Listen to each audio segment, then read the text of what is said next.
Hello guys, welcome back to our channel. Actually मी आज एक IT ची रियालिटी मांडणार आहे तुमच्यासमोर. म्हणजे मी एक माझ्या आयुष्यातला एक्सपिरियन्स सांगणार आहे. काही लोक असतात की जे ऑफिस व्लॉग्स टाकतात आणि ते एकदम अशा आस्थेटिक वाटतात. त्यांच्या व्हिडिओकडे बघून असं वाटतं की ऑफिसची वाईब यार खूप वेगळी आहे. आपल्याला पण ऑफिसमध्ये जॉब भेटल्यावर आपली पण लाईफ अशीच असेल. आणि मी असं इमॅजिनेशन पण करायचे की वाव, मी पण अशाच दिसेल का, मी पण इतकं मस्त मस्तपणे जाईल. माझे असे वेगळेच विचार असायचे ऑफिसबद्दल. पण ज्यावेळेस मला ऑफर लेटर भेटलं, ओके, ऑफर लेटर भेटलं, तो माझ्या आयुष्यातला एकदम मला वाटतं खूप खूप जास्त खुशीचा दिवस होता की बापरे, मला ऑफर लेटर भेटलं. मी सगळ्यांना घरी कॉल करून सांगितलं. म्हणजे ज्यावेळेस आपल्याला पहिला जॉब लागतो ना, त्याच्या इतका आनंदाचा दिवस कोणताच नसतो. आणि आपल्यापेक्षा जास्त आनंद ज्यावेळेस मम्मी पप्पांशी कॉलवर बोलताना होतो ना, कुछ अलग लेवल की खुशी होती. आणि ऑफर भेटल्यावर मी अशा ऑफिसच्या रिलेटेड व्हिडिओज वगैरे बघायला चालू केले की कसे लोक ऑफिसला जातात किंवा मी कसं राहिलं पाहिजे ऑफिसमध्ये, काय काय काम असतं वगैरे. पण कामापेक्षा जास्त मी किती आस्थेटिक दिसेल आणि मी कसे टिफिन बॉक्स घेऊन जाऊ, कसली बॅग घेऊ, कसली कपडे घालू, याच्याच बद्दल मी विचार करत होते लिटरली पूर्ण जोपर्यंत माझं जॉईनिंग येत नाही तोपर्यंत. मागच्या व्हिडिओमध्ये तुम्हाला सांगितलं होतं की माझं जॉईनिंग यायला जवळजवळ त्यांनी वर्षभर लावलं होतं. आणि वर्षभर लिटरली मी डिप्रेशनमध्ये गेले होते की मला जॉईनिंग का येत नाहीये. कारण मला ऑफर लेटर भेटलं आणि ऑफर लेटर भेटल्यावर मी वर्षभर घरी होते. कारण तो कोरोनाचा टाइम होता आणि मला जॉईनिंगच येत नव्हती. म्हणजे तुम्ही विचार करा ना, कारण सगळ्यांना माहिती झालेलं असतं की गौरीला ऑफर भेटली आहे. पण आणि मला सगळे विचारायचे, का कंपनी बोलत नाही, का कंपनी बोलत नाही, काय प्रॉब्लेम आहे का वगैरे, असं तसं. लोक नॉर्मली विचारतात, पण आपल्याला खूप ते टेन्शन येतं ज्यावेळेस आपण रोज एक एकच गोष्ट ऐकतो ना. एक तर आधीच आपण आपल्या टेन्शनमध्ये असतो आणि top of that this people.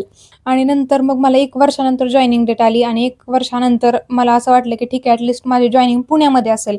पण लिटरली ती जॉइनिंग होती चेन्नईमध्ये. आणि मी फक्त चेन्नईचं नाव ऐकलं होतं. मला माहितीही नव्हतं की चेन्नईमध्ये कसं असणार आहे, कसे लोक आहेत किंवा कोणती भाषा बोलली जाते, लिटरली हे सुद्धा मला माहीत नव्हतं. किंवा कसं जायचंय चेन्नईला, मला काहीच माहीत नव्हतं. मग मी सांगितलं माझ्या भावाला की माझं चेन्नईचं लोकेशन आलंय म्हणून.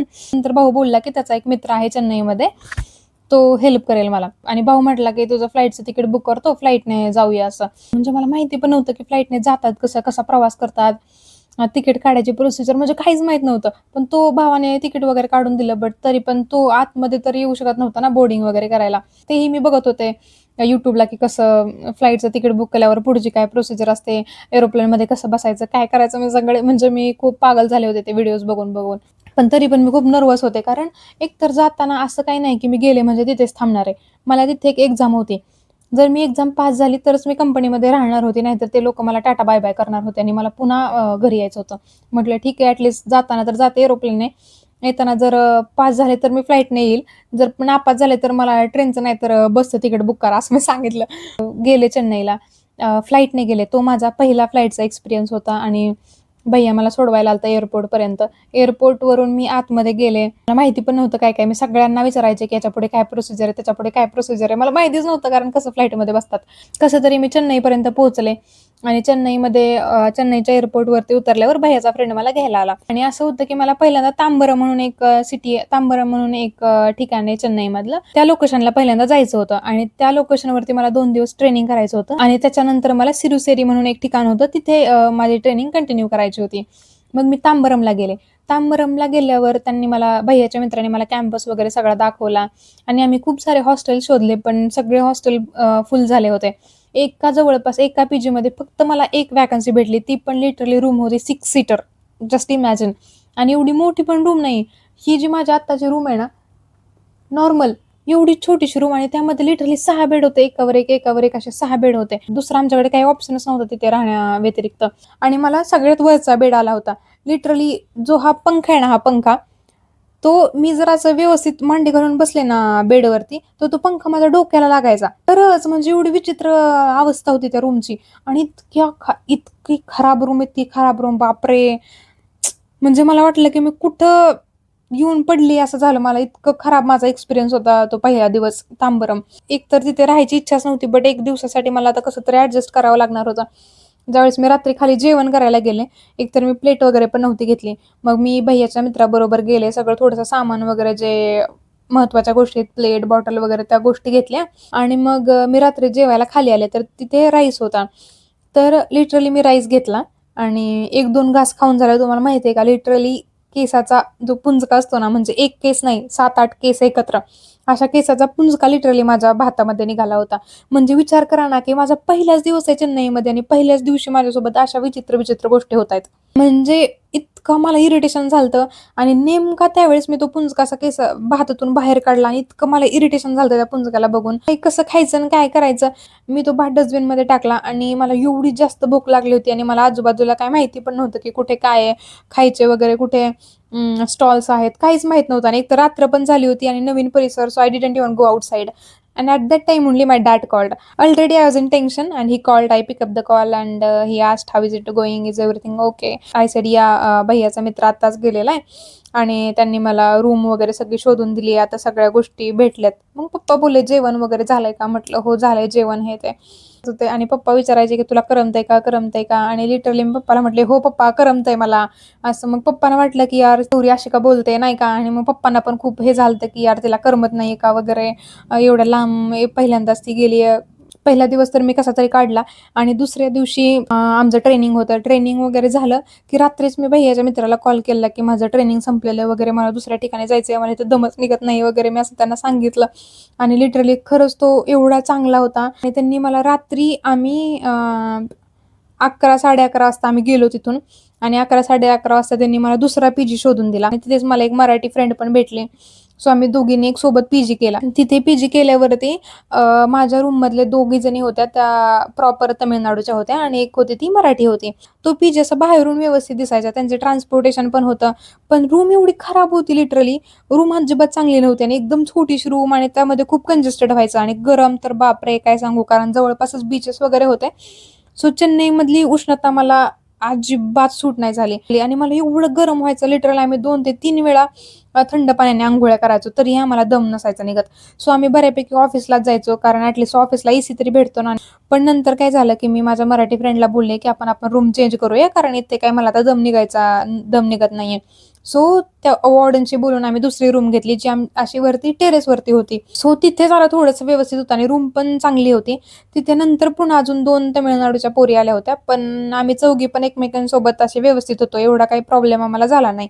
ती रूम पण छान होती आणि सगळ्या गोष्टी असं एकदम बाहेर निघलं की डायरेक्ट टेरेसच असायचं, म्हणजे टेरेसवरती रूम कशी असते ना तशी थोडक्यात.